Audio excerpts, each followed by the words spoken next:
若非沈公将你的案归为一案，就算缺少口供，5年前你也该斩首示众了。如今，你可想活命？沈四清都已经死了，我还能够再活几天呢？若有个人和沈公一样厉害，能还你清白，你可愿一试？我掐指一算，那个人肯定不是你。你只要知道有个人可以帮你就行，晚间把自己收拾得干净一些。我又掐指一算，那个人还是个女子。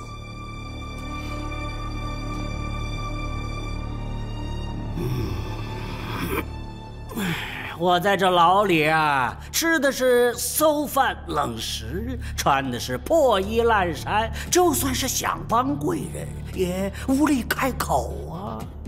你是在向我讨好处吗？若真想活命，就少动些歪心思。我若想活命，你又不是世子，如何能够让我活呀？你怎知他不是世子？听出来的。刚才你们2人进来之时，他在问话，而世子却在旁边走动着。如果他是世子，你是手下，那他如何敢在你问话之时随意走动呢？那你可知我们因何而来？世子殿下对我的死活比我自己还要看重，莫非是晓得我时来运转了？给我好好说话！头儿，能否改明日喝酒？天香楼小翠还等着我呢。这些时日不太平，你小心别也被扒光了皮。不能吧？难怪你可以耍无赖，原来在这大牢之中，你也可以消息灵通啊！在这大牢5年里，每天就听着这些只言片语和小道消息，只不过这里阴冷潮湿，馊饭冷食。那你说吧，你想要什么？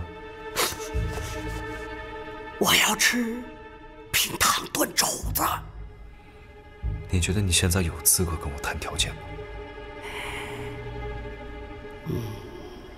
听说京城出了和观音镇一模一样的案子，世子殿下恐怕比我还要心急吧？好啊，那你就在这儿等着吧。世子殿下，冰糖炖肘子要趁热吃，才能吃出香糯软烂来啊！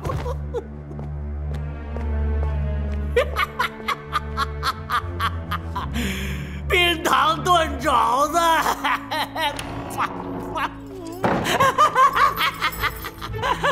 冰糖炖肘子。这位娘子，请问你见过这个人吗？没见过。画的，这像人吗？不像吗？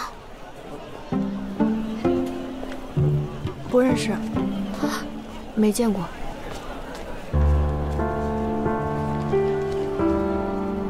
眼里不会出事的，一定不会的。他有9条命呢，我一定能找到他。请问你见过这个人吗？没见过。见过他吗？没见过。见过他吗？没见过。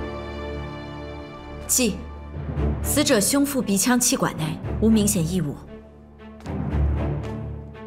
肝肾无毒物反应，但死者在被掳走前曾大量饮酒。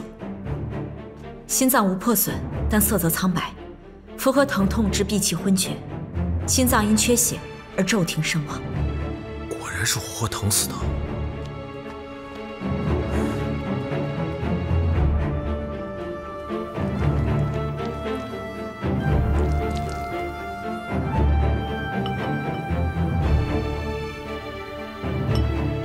记，胃中尚有食物残留，最后一餐距死亡时间应在2个时辰。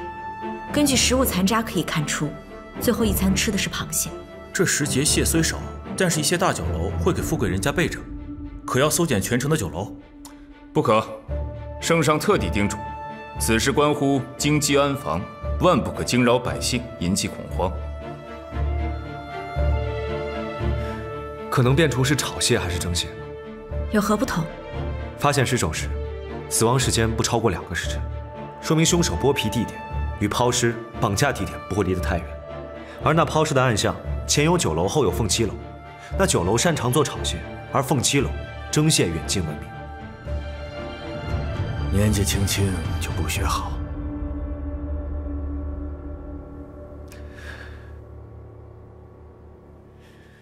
朋友们应酬去一趟酒楼怎么了？况且，那个蒸蟹是燕离告诉我的。那就年纪轻轻都不学好。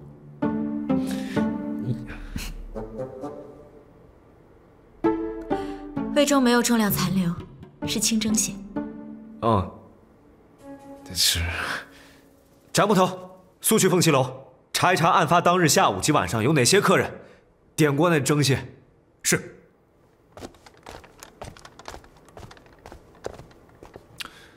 九先生推案鞭辟入里，不禁令下官想起一个人。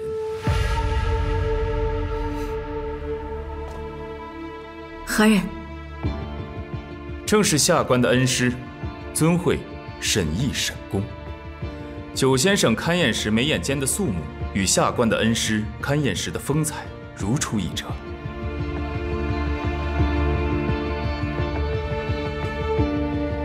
我本以为九先生的勘验之术无人能及，若是沈公尚在，或许还能切磋一番。是下官唐突了，圣上还在等着下官回话，告辞了。李大人慢走。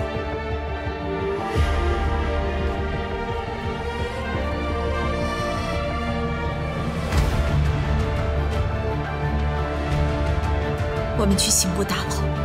这么着急？他既说我与沈公有几分相像，那我便要尽快了结沈公留下的遗案，才能不负这一荣耀。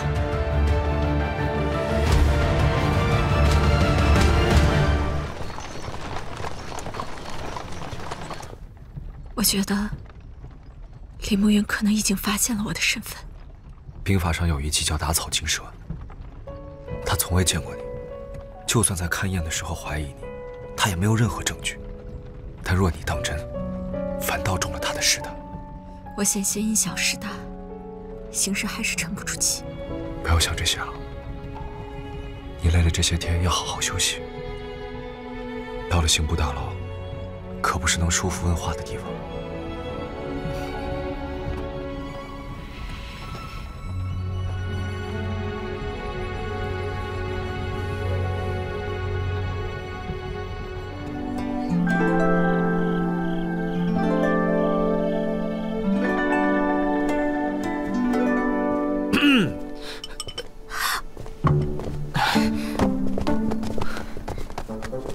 主子，郡主。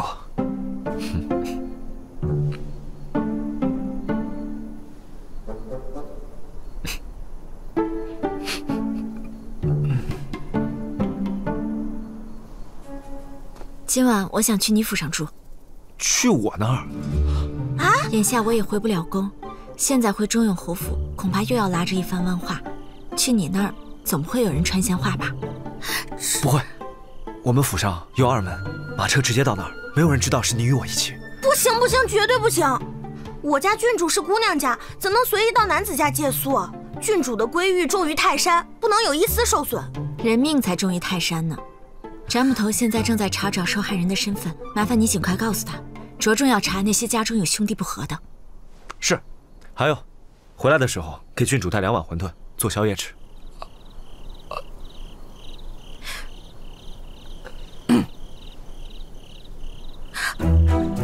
福陵，你的归誉在郡主眼中也同样重要。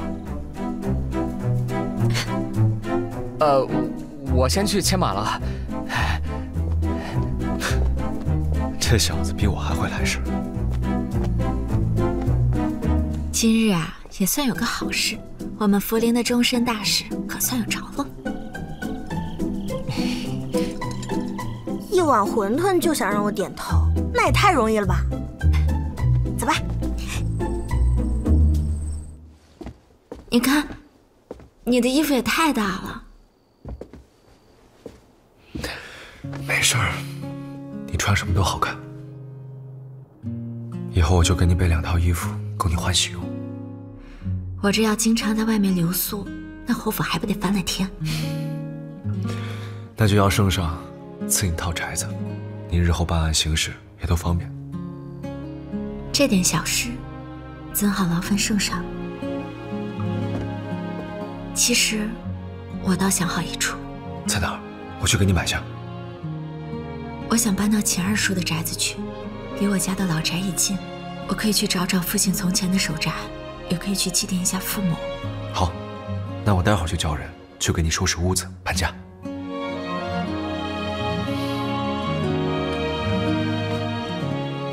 小婉儿，七哥，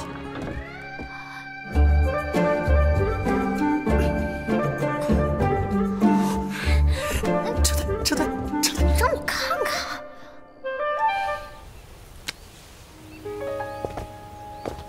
有你的笑脸，温暖雪的夜。别看这里没有人烟，可这睡莲却开得甚好。这儿的睡莲怎么开得这么早？池塘下有一处温泉水，可以让这里的睡莲四季常开。微风拂落叶，飘乱了湖面，落在心里面。一人穿过风雨多少年，此爱不曾遇见。直到你来我的世界，写下了姻缘。你送给我的今天，让未来有画面。当我贴近你，才发现此爱已绵绵。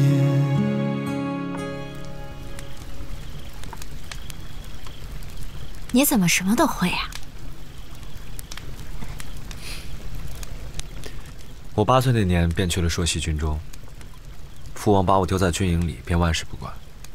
上了战场，自然就没有人把我当作孩童，总要学着如何生存下去。你小时候肯定过得很苦吧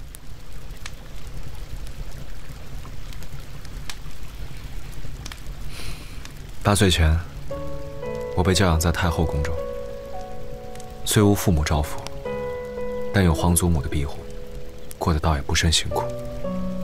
反倒是去了父王身边，苦日子才刚刚开始。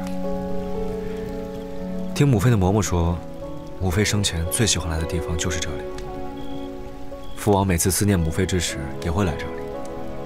后来我知道了，便也常来，坐在这里想象着母妃站在此处是何等模样。你母妃是如何去世的？嬷嬷说，母妃生我之时出现了血崩，缠绵了月余才走。父王那时正在回京路上，到家之时，母妃已经入土为安了。以你母妃的品节，至少应该停灵数月，可为何会下葬得这么快？不知道，从未有人提起过此事。这么想起来，的确有些奇怪。倒也不一定，以瑞王的脾气，若有不妥，他必会追究的。最后父王在母妃的墓前守了足足3个月，把襁褓中的我交给太后，便返回了朔溪。嬷嬷说，因为父王没能见上母妃最后一面，心仿佛是死了一般。也许正是因为这样，他才多少迁怒于我。不过我也不怪他。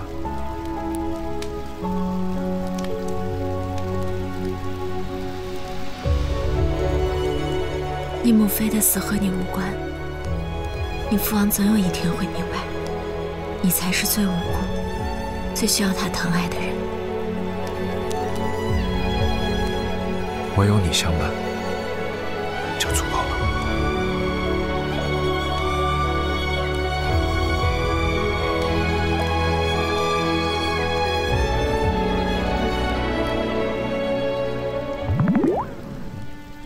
你说，剥皮、拔舌、冻死，这天道社施行可有规矩，还是随意责人虐杀？什么？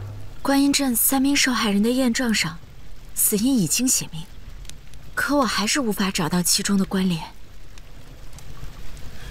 验状还在京兆府，我们即刻前往府衙看看，正好让郑白石加强巡视。走。